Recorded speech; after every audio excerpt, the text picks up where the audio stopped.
Prime minister साहब बड़े खुश हैं कि उन्होंने मुल्क को डिफॉल्ट से बचा लिया, तो क्या आप भी ये क्रेडिट देती हैं शहबाज शरीफ साहब को? अस्सलाम वालेकुम। जैसे गौरी साहब ने बोला है कि उन्होंने सीनियर नहीं कहना, तो मेरी आपसे रिक्वेस्ट है कि मुझे रहनुमा ना कहिए, इसलिए कि हमें अभी तक रहनुमाई की जरूरत है। अच्छा। हम लोग तो खुद बौखलाए हुए घूमे।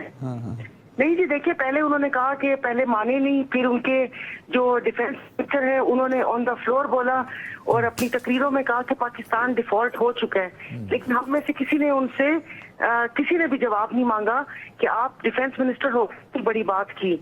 फिर उसके बाद अब वो कह रहे हैं कि ये मुल्क को हमने डिफॉल्ट होने से बचाया। तो बात तो ये है कि मुल्क तो खुदा ना खास्ता नहीं होता डिफॉल्ट, लेकिन जो आवाम है वो डिफॉल्ट हो चुकी है। वो आवाम जो है वो अब यकीन डिफॉल्ट हो चुकी है। और दूसरी बात है क्रेडिट, ये क्यों ले रहे हैं क्रेडिट तो सारा चीफ ऑफ आर्मी स्टाफ का है। ये तो हमें शहबाज शरीफ साहब ने बताया कि जो भी क्रेडिट है वहां से पैसा लाना, उधर से IMF से डील करना, वो तो सब चीफ ऑफ आर्मी स्टाफ ने किया है। तो फिर इनकी गवर्नमेंट क्यों क्रेडिट ले रही है? इन्होंने सारा क्रेडिट उठाकर चीफ ऑफ आर्मी स्टाफ के उसमें वो कर दिया कि इसकी वजह से हुआ। तो वज़ीर आज़म है, ऑफ कोर्स, कहीं ना कहीं इनको भी नहीं पता चलता। Saira ma'am he is a prime minister of Pakistan, तो कहीं ना कहीं ऑफ कोर्स आर्मी चीफ का एक बहुत कंट्रीब्यूशन है इस सारे प्रोसेस में इकोनॉमी को स्टेबल करने के हवाले से, लेकिन प्राइम मिनिस्टर का भी एक रोल तो है ना। 14 महीने से एक बड़ी स्ट्रगल कर रहे हैं, 15 महीने से, और वो मुसलसल। कौन सी स्ट्रगल है? अगर वो आपको नजर आ रही है तो आप मुझे बता दें। हाँ, दौरे किए, तुर्किया गए, आम बांटे, ये सारा किया, बाकी स्ट्रगल क्या? अपनी ही सारी चीजें खत्म करवाई, के पर काटे, EVM खत्म किया, ओवरसीज खत्म किया, वो इस बात में कमी की, तनख्वाहें बढ़ा दी, फिर वापस से नैब को याद आया कि अगर कोई पकड़ा गया तो 15 दिन में कैसे होगा, ये तो 30 दिन होना चाहिए।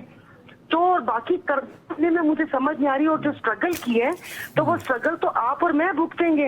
ये 7 रुपए डीजल बढ़ गया, वो रशिया के ऑयल आने के बावजूद। और दूसरा उसे क्या कहते हैं, जो बिजली हर 5 दिन के बाद 1 रुपए 25 पैसे बढ़ जाती है, कराची में 50 तक का यूनिट हो गया, जो पीक के टाइम। अच्छा, वजीर आजम का नहीं होगा सायरा मैम, कहीं इत्तेहादियों का इसमें क्रेडिट है कि नहीं है? बिलावल भुट्टो क्योंकि वजीर खारजा हैं, IMF के साथ डील करने में फॉरेन मिनिस्ट्री का भी एक बड़ा रोल होता है मैम, और जो इमदाद आई है ऑफ कोर्स मुख्तलिफ दोस्त ममालिक से। जी, हम तो शुरू से इमदाद पर ही खुश हो रहे हैं। बिल्कुल रोल है ये। अभी आपको 1 महीने बाद पता चल जाएगा। जाहिर है इनको इलेक्शन लड़ने के लिए अपना बयानिया तो बनाना है, तो उस बयानिया में सारी बातें हकीकत खुलकर वाज़िया हो जाएगी कि उनका क्या बयानिया है या उनका क्या बयानिया है। फिर हम उसको देख लेते हैं। कुछ तो बयानिया बनाएंगे ना। अगर नून ये कहती है कि अगर हम और अच्छे काम करते, अगर ये इत्तेहादी साथ ना होते, और ये कहेंगे कि अगर हम मजबूर ना होते, तो मैं इसलिए इतना ज्यादा दिमाग पर जोर नहीं दे रही कि जैसे इलेक्शन कैंपेन शुरू होगी और जबकि आपके इनकी अपने अपने वजीर आजम भी ये बता चुके हैं, तो वो बयानिया हमें पता चल जाएगा कि इसमें किसका हाथ था, किसकी मेहनत थी या था।